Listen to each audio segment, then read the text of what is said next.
હવે આગળના કાર્યક્રમોમાં સૌપ્રથમ હરિભક્તોના પ્રવચનોમાં પરમ ભક્ત શ્રી મારડિયા બટુકભાઈ, ત્યારબાદ સંતોના પ્રવચનોમાં પૂજ્ય કોઠારી પ્રેમ સ્વરૂપ સ્વામી, અને ત્યારબાદ આપણે પૂર્ણાહુતિની આરતી કરીશું.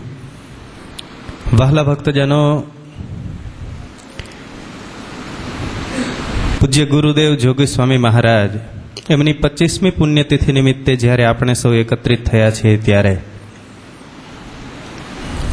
શ્રી ધર્મ જોગી સ્મૃતિ મહોત્સવ રૂપે આ પ્રથમ દિવસના દ્વિતીય સત્રના સેશનના અંત ભાગમાં જ્યારે પ્રવેશ કર્યો ત્યારે શાસ્ત્રી વ્રજવલ્લભ સ્વામીએ ખૂબ સરસ રીતે કેટલા જયરામદાસ આદિકના પ્રસંગો લઈ અને ગુરુદેવના ગુણાનુવાદ ગાયા છે. અને એટલા જ માટે સદગુરુ નિષ્કુળાનંદ સ્વામીએ ભક્ત ચિંતામણીના બીજા પ્રકરણની અંદર જે વાત કરી છે, ખરેખર એક વસ્તુ જોઈએ તો એમાં એ વસ્તુ દેખાય છે કે સદગુરુ નિષ્કુળાનંદ સ્વામીએ બીજા પ્રકરણની અંદર જે વાત કરી છે કેના માટે કરી છે? મહારાજ માટે કરી છે. લક્ષણની વાત છે. આ સંપ્રદાય છે એ લક્ષણથી એક સ્થિતિ માપવાનો સંપ્રદાય છે.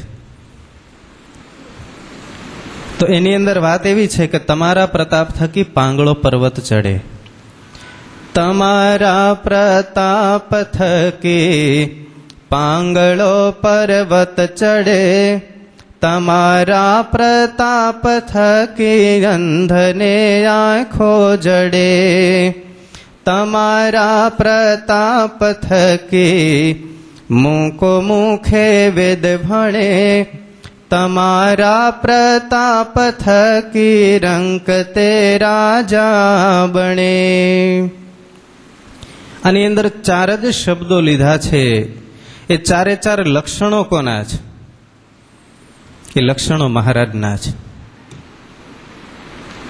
એ જ પ્રસંગો તમે જુઓ, એ લક્ષણ જુઓ, સ્વામી બાપાના જીવનમાં તમામ લક્ષણો ઘટે છે. આ લક્ષણો ઘટે છે. અમે એના સાક્ષી નથી, પણ શ્રવણના સાક્ષી તો અવશ્ય છીએ.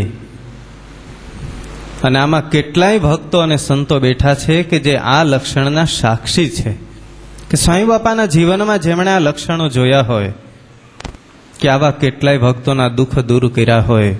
અને દેવસ્વામી ઘણી વખત એક વાત અવશ્ય કહે છે કે મોટામાં મોટું લક્ષણ જો કોઈ હોય તો અક્ષરધામમાં જેની હુંડી હાલે છે ને, એ મોટામાં મોટું લક્ષણ છે. એનાથી મોટું લક્ષણ કયું હોય કે જેના વચને ભગવાનના ધામની અંદર એને વાસ મળી જાય?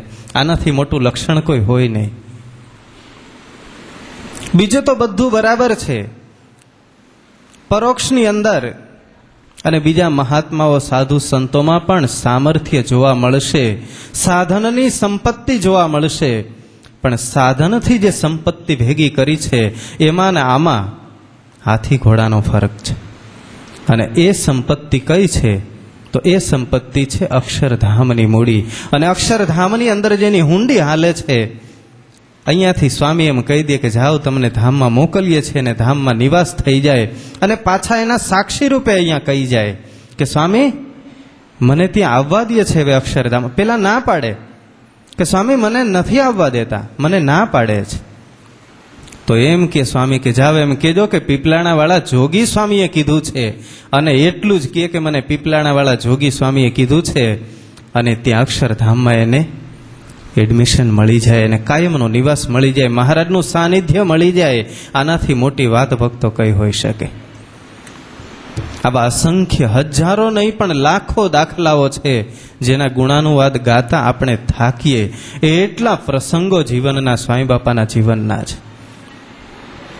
અને સ્વામી બાપાએ એક વસ્તુ અવશ્ય સાક્ષાત સવિતાની અંદર પણ કીધું, અને પ્રસંગોની અંદર જોઈએ. સ્વામી બાપાને કોઈ એમ પૂછ્યું કે સ્વામી તમને પાણી જોતા આવડે છે? એટલે કે કૂવો જોતા આવડે છે? તો સ્વામીએ એના ઉત્તરમાં એ વસ્તુ કીધી, અમને પાણી જોતા નથી આવડતું. એટલે કે પાણી ક્યાં ચાલ્યું જાય એ અમને ખબર નથી, એ જોતા નથી આવડતું, પણ અમે કહીએ ત્યાં પાણી થાય છે. તમે વિચાર કરો આ શું કહેવાય?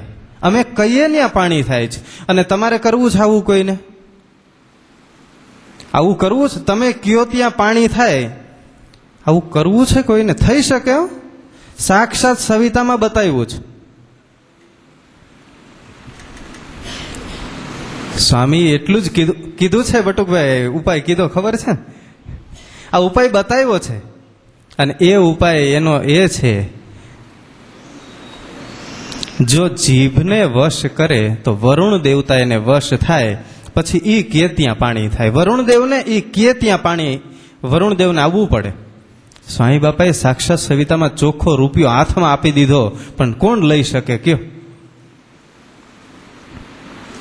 આવા તો અનેક પ્રસંગ. આના ઉપરથી આપણે એ વસ્તુ જોઈ શકીએ કે એના લક્ષણો કેવા હશે, એના ગુણો કેવા હશે, એની સ્થિતિ કઈ હશે.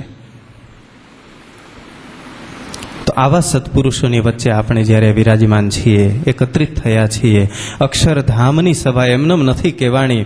અક્ષરધામના અધિપતિ પૂર્ણ પુરુષોત્તમ નારાયણ અને અક્ષરધામના એ ધામી કહી શકાય એવા ગુરુદેવ જોગી સ્વામી મહારાજ, એની સ્મૃતિ નિમિત્તે જ્યારે આપણે અહીંયા ભેગા થયા છીએ, ત્યારે અક્ષરધામની સભા કહીએ એમાં કાંઈ અજુગતું ન કહી શકાય.